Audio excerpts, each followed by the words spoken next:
We are, as a people, inherently and historically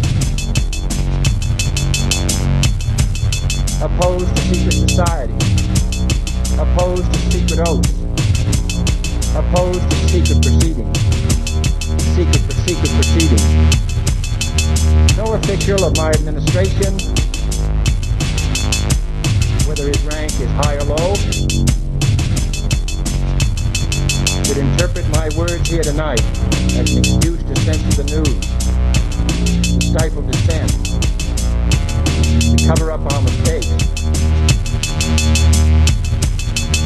or to withhold from the press and the public the facts they deserve to know.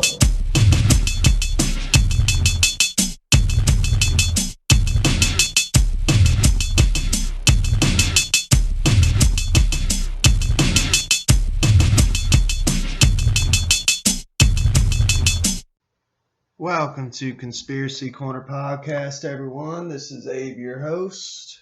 It is 5:45 a.m., March 19th, 2022.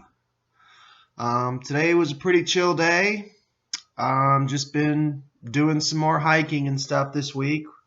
We went and saw a waterfall yesterday or the day before yesterday. It was pretty neat. It was called the Fueler waterfall. It was in Shaker Village. We were going to hike a trail, but it ended up being closed due to the weather, the rain, and stuff like that. Dangerous conditions. So we ended up just seeing a waterfall and going home. I hope everyone had a good St. Patrick's Day. Sorry I didn't have like a special St. Patrick's Day episode planned or anything. Just been busy. But as far as updates, that's about it. Just got off work. It was a pretty chill night. Got some new people, so that helps out. But we'll get on with the show. Today we are covering some true crime. We haven't covered it in a while, so figured that'd be fun. We are covering Mary Eleanor Pearcey. Just after 7 p.m. on the evening of October 24th, 1890, a young clerk named Somerled MacDonald was walking home after work to Belsize Park in North London. His route took him through Hampstead and along Crossfield Road, a dark thoroughfare with no street lighting. In modern parlance, Crossfield Road was being developed and considered of a mixture of completed and partially built houses. The light was fading quickly, but MacDonald caught sight of a woman's body laying on the pavement by a building plot. She did not appear to be moving, and he imagined she was probably drunk. He did not stop, but continued his way homewards. After he had gone a few yards, it struck him that the woman might be so ill, so he decided to go back and see if any help was needed. He determined from a closer look at the form lying on the ground that the woman was quite motionless, and he hurried off to call a policeman. Near Swiss Cottage, in St. John's Wood, he found Police Constable Arthur Gardner, and told him what he had found. The two men hastened to the scene, and P.C. Gardner found that the woman's head was wrapped in a woolen cardigan. He pulled this away to reveal her blood-stained face, and by the light of a match, they saw that her throat was cut. MacDonald rushed off to fetch a doctor, and Gardner blew his whistle to summon further assistance. Dr. Paulette Wells from Belsize Park arrived quickly on the scene and pronounced life extinct. Other police officers appeared together with an ambulance, and the body was removed to Hampstead Police Station. Full examination of the victim was carried out by Dr. Wells and by the police divisional surgeon, Dr. Herbert Cooper. They found that the dead woman had sustained a comminuted fracture of the skull and her throat had been cut so determinately that her head had been practically severed. Both the windpipe and the spinal column had been divided. In addition, there were bruises on the chin, and her face was covered in blood. Her head was also bruised, no doubt caused by her efforts to ward off an assailant's attack. Detective Inspector Thomas Bannister of the CID, having been alerted by telegraph, now joined the group of officers assembled at Hampstead. One of the first stories to be circulated about the case was that Jack the Ripper had struck again. Which, by the way, we did a whole series on Jack the Ripper, so go ahead and check that out. I think it was like 4 or 5 episodes I did. If you're on YouTube, you could check it out. It's actually in the playlist. If you're not on YouTube, go ahead and go to YouTube and subscribe. It can make it easier for you to find stuff, and it can put a face to a voice. It's Conspiracy Corner Podcast, and the profile picture is a bunny rabbit with a samurai sword. This was no doubt inspired by the savagery of the cutthroat, which was the Ripper's hallmark. Another interesting feature of the Hampstead murder, despite wild reports to the contrary, was that in view of the severity of the injuries, there was remarkably little blood at the crime scene. Early on in the inquiry, detectives were thinking that the woman had been murdered elsewhere, her body later being carried to the place where it was found. She was as yet unidentified, although a description had been compiled. She was aged about 32, 5 foot 6 inches in height, of dark complexity with dark hair and blue eyes. She was wearing a black cashmere dress and an imitation astrakhan jacket. There was money in her pockets, and she had no bonnet. Her underclothes were marked with initials P.H. in red cotton, and she wore a true lover's knot metal brooch. About an hour after the murder was discovered, a police constable walking his beat in Hamilton Terrace, about a mile from Crossfield Road, came across an empty perambulator. It stood abandoned on the pavement, and its interior was saturated with still wet blood. The first thought was that the perambulator was the vehicle used by the murderer to dump the victim under the cover of darkness in Crossfield Road. This supposition appeared to be strengthened by the fact that a brass nut was missing from the perambulator, which tied in with a nut found near the murder spot. But there was another discovery yet to come. Early on Sunday morning, Oliver Smith, a tinker who kept ponies on a piece of waste ground in the Finchley Road near the Cock and Hoop public house, was startled to come across the body of a dead child. He was on his way to attend to his animals when he caught sight of the small body lying face downwards in some nettles under a hedge. It was fully clothed, except for one shoe and stocking which were missing. Smith did not touch the body, but immediately called the police. The infant, aged about 18 months, was dead from suffocation. There were no marks of violence on the child save for a few minor scratches, but this time the woman found murdered in Crossfield Road had been identified as Mrs. Phoebe Hogg, who lived in Kentish Town at 141 Prince of Wales Road. Her sister-in-law, Clara Hogg, saw her leave home on Friday afternoon, taking her baby daughter, Phoebe Hanslope, for an outing in the perambulator. Her husband, Frank Samuel Hogg, a furniture remover, was not particularly concerned when Phoebe failed to return. He assumed she had probably gone to Chorley Wood to visit her father, who was ill. On the following morning, Hogg himself went to Chorley Wood, intending to bring his wife home, only to learn that she was not there. Later that morning, his sister and mother read the Saturday newspaper, which carried reports of a woman found murdered in Crossfield Road. Details were given of the clothes the victim was wearing, and suddenly an awful realization dawned on them as they waited for Frank Hogg to return.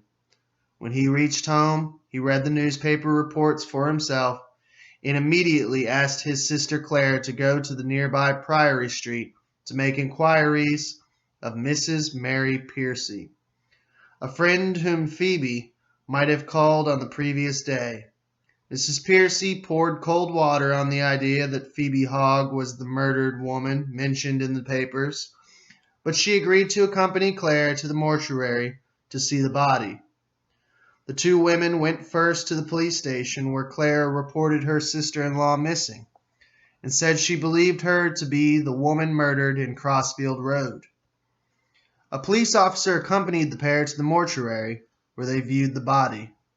The face of the corpse was bloody and barely recognizable, but the clothing was distinctive, especially the black Astrachan trimmed jacket and the underclothes with the initials P.H. embroidered on them. While she was examining the clothing, Mrs. Pearcey tried to pull Clara away, saying, "It's not her, it's not her, let's go, let's get out of this." Detective Inspector Bannister told Mrs. Pearcey to stop harassing her companion and asked if she was able to make an identification. She thought the clothing was her sister-in-law's, but she was unsure of the identity of the corpse. The inspector led the two women away from the body while the doctor, in attendance at the mortuary, washed the heavily caked blood from its features. He then asked them to make another attempt at the identification. Mrs. Pearcey grabbed at Clara and tried to drag her away, but her companion responded sharply, "Don't drag me." With the features of the corpse more evident, Clara had no hesitation in identifying the dead woman as Phoebe Hogg. Hysterical now, having seen the head of the corpse with its gaping mouth and neck laid open like a butcher's meat, Mrs. Pearcey again tried to drag Clara away. Again she was told, "Don't drag me." And Inspector Bannister admonished Mrs. Pearcey, "Don't drag her about. She can bear it if you leave her alone."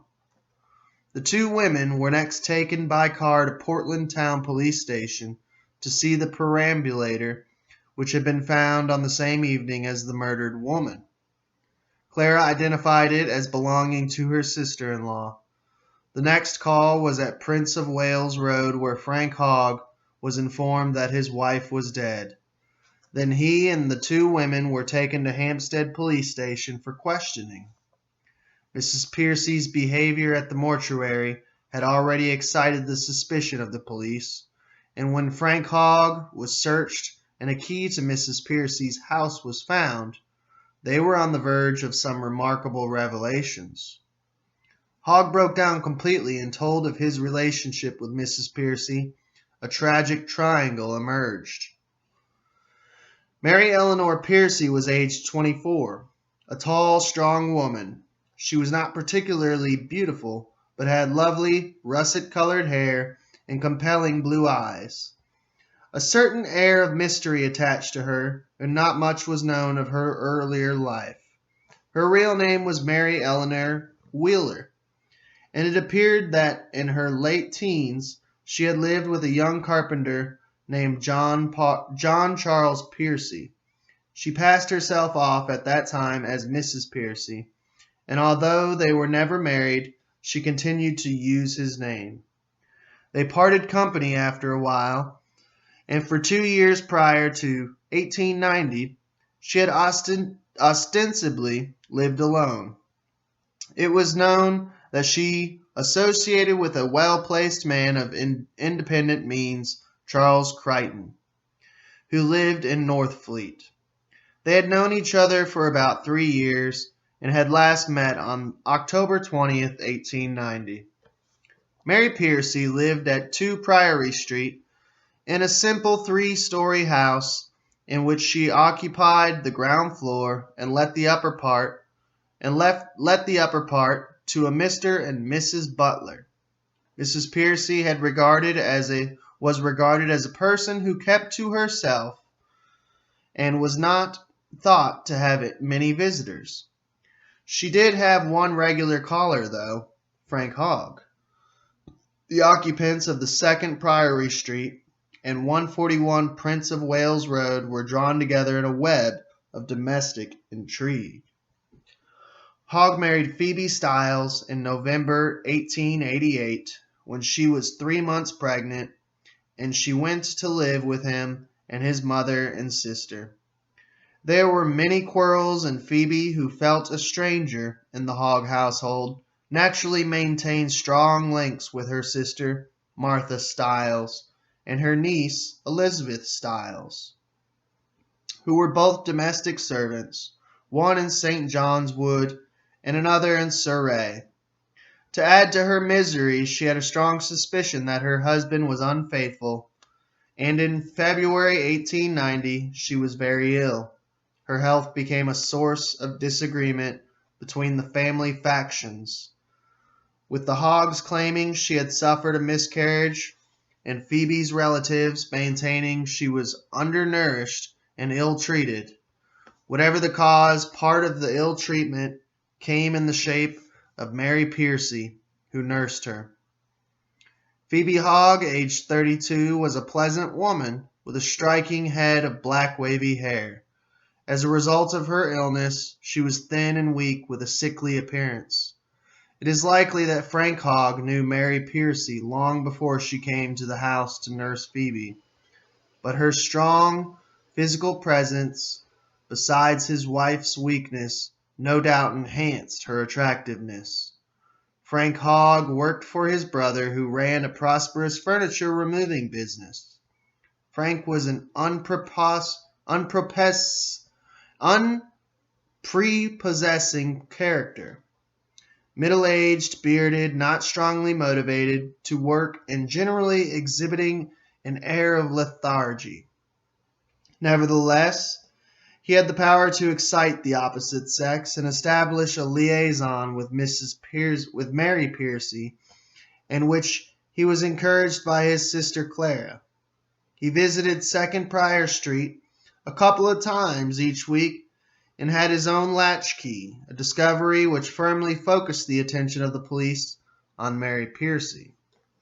Mary Pearcey had been taken to Hampstead Police Station with Hogg and his sister. It was then decided that 2nd Priory Street should be searched. Detective Inspector Bannister asked if she had any objections. "Certainly not," was the reply. Bannister detailed Sergeant Nursey and Constable Parsons to carry out the search, and Mary Pearcey said, "I should like to go with them," which she did. Bannister, accompanied by Mr., later Sir, Melvin Macnaghten, Assistant Chief Constable at Scotland Yard, and Superintendent Beard, went to Hogg's home in Prince of Wales Road to make a search there. What the officers found at the house in Priory Street caused them to telegraph for their superiors to join them quickly. Mary Pearcey occupied 2 rooms and a kitchen on the ground floor. She used the front room as the parlor and the other as the bedroom. A table drawer in the kitchen contained 2 carving knives with which appeared to be blood on the handles.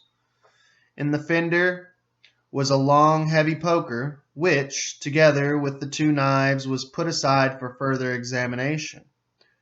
There were 2 broken window panes in the kitchen, and the walls and ceilings of the room were splattered with blood. A skirt and apron were found, the latter recently washed, which appeared to be blood-stained. Spots of blood were also found on the doors of the kitchen and on the window, with the rug, while the rug was heavily stained and reeked of paraffin, the results of an attempt to clean it. While this search was going on, Mary Pearcey sat at the piano in the parlor, exhibiting an air of supreme indifference and whistling to herself. According to Sir Melville Macnaghten, in his memoirs, when the musical hostess was asked for an explanation as to the bloodstains, she chanted a reply, "Killing mice, killing mice, killing mice," and went on with her piano playing. Bannister told her, "I'm going to arrest you for the willful murder of Mrs. Hogg last night, and also on suspicion for the willful murder of the female child of Mrs. Hogg." Mary Pearcey leapt out of her chair, declaring, "You can arrest me if you like. I think you have made a great mistake." When she was taken into custody, Inspector Bannister asked her to take off her gloves. He saw that her hands were scratched and that she was wearing 2 wedding rings, one of brass and the other of broad gold band. She was searched, and it was found that her clothes were stained with blood. These were taken away for examination, and she was given workshop clothing to wear. Mary Pearcey appeared before the magistrate at Marylebone Police Court in proceedings which, with the customary adjournments and remands, were not completed until November 18th. The prisoner was brought up from Holloway Gaol in a police van and put in a small anteroom where she was guarded by female attendants. The room also contained the blood-stained perambulator which had belonged to Phoebe Hogg.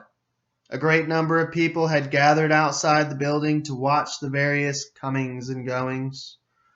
One of those who arrived early was Mr. Freck Palmer, the solicitor who was to represent Mary during the hearings. He talked with his client in the anteroom while they waited for the magistrate to appear. At 1:30, the magistrate, Mr. Cook, took his seat on the bench, and Mary was brought into court.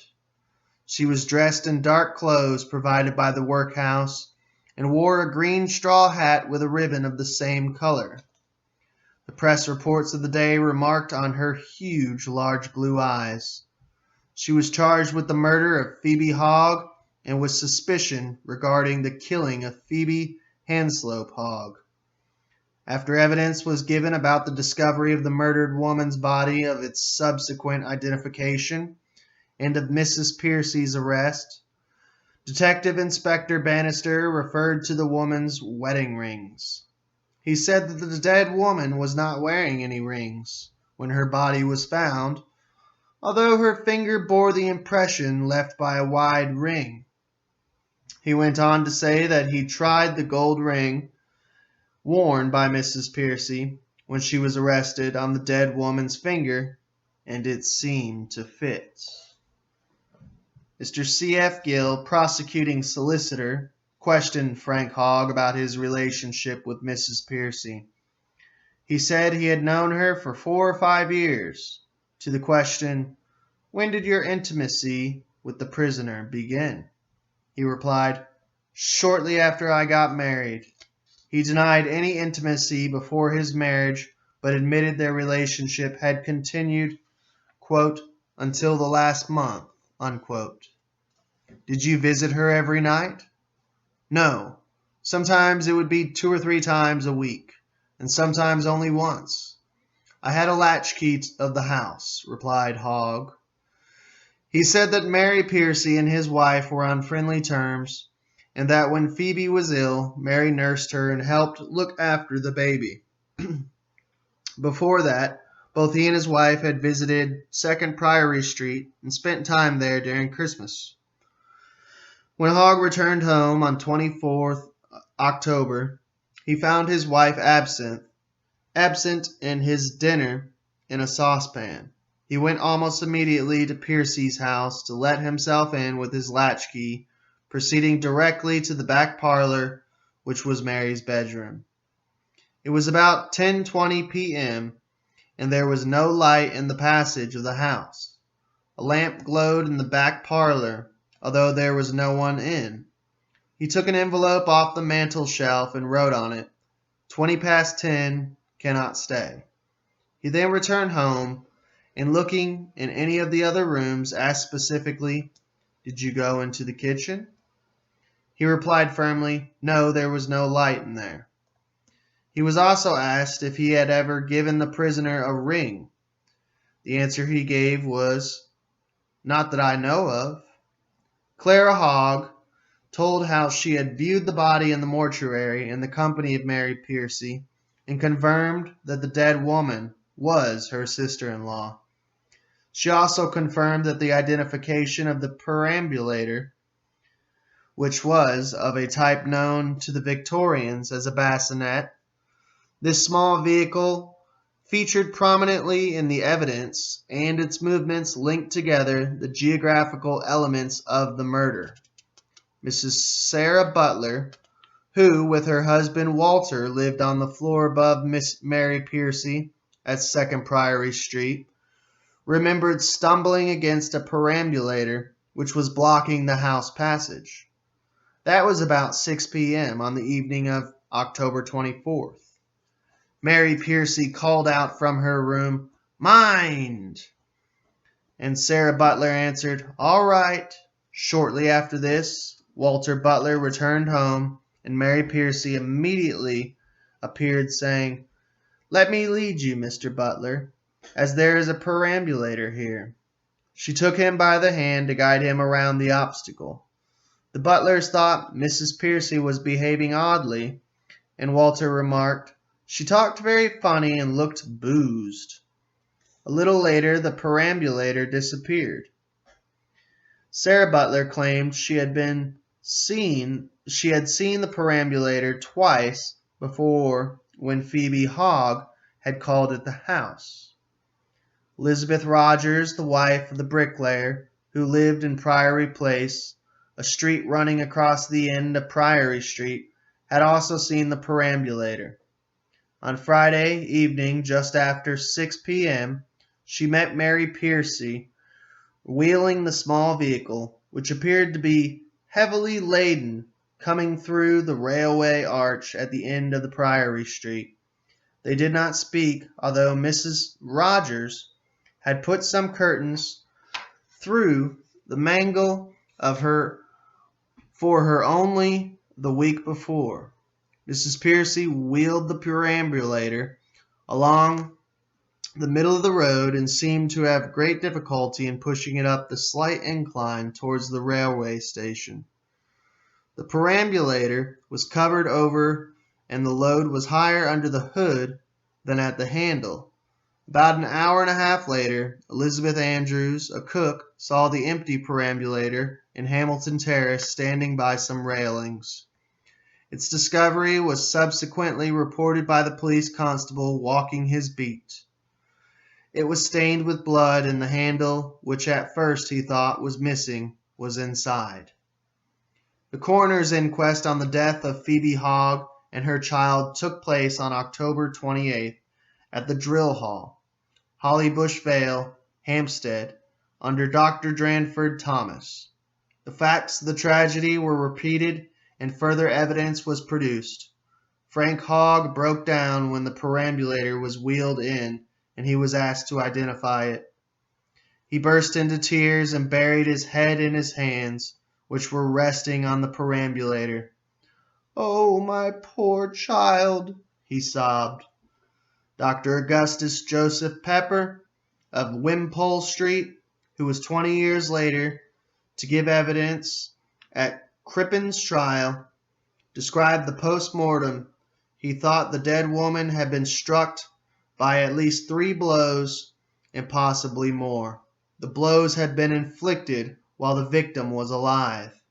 The coroner asked him about 2 knives found in Mrs. Pearcey's house, and which were produced in court. The doctor examined the knives, but did not think either was sharp enough to cut the victim's throat and divide the spinal column. "Are you prepared to swear that neither of the knives did it?" asked Dr. Thomas. "No, I will not swear anything concerning the knives," replied Dr. Pepper. "A hatchet did not do it. Of course a razor might have been used, but I should rather think it was a sharp knife." Dr. Thomas Bond of Westminster Hospital corroborated Dr. Pepper's opinion regarding the knives. but he had compared the poker found in the kitchen at 2nd Priory Street with the wounds in the victim's skull, and thought it likely that it had been the weapon which had caused them. Important evidence was brought concerning the cardigan which had been wrapped around the dead woman's head. This garment, a type of sleeveless jacket, was held up by the police officer for the court to see, and Hogg denied that it was his. After brief deliberation, the coroner's jury returned a verdict of willful murder against Mrs. Pearcey in respect of both Phoebe Hogg and her child. Frank Hogg had been hissed by the crowd when he left the magistrate's court. He was not very popular on account of his immoral behavior, and even less so as the affair developed. For his tearful and self-pitying outburst, the bodies of his wife and daughter lay in an undertaker's premises in Camden Town, outside of which a considerable crowd gathered on the early morning of November 1st for the funeral. We are, as a people, inherently and historically opposed to secret society, opposed to secret oaths, opposed to secret proceedings, secret proceedings. No official of my administration, whether his rank is high or low, should interpret my words here tonight as an excuse to censor the news, to stifle dissent, to cover up our mistakes, or to withhold from the press and the public the facts they deserve to know.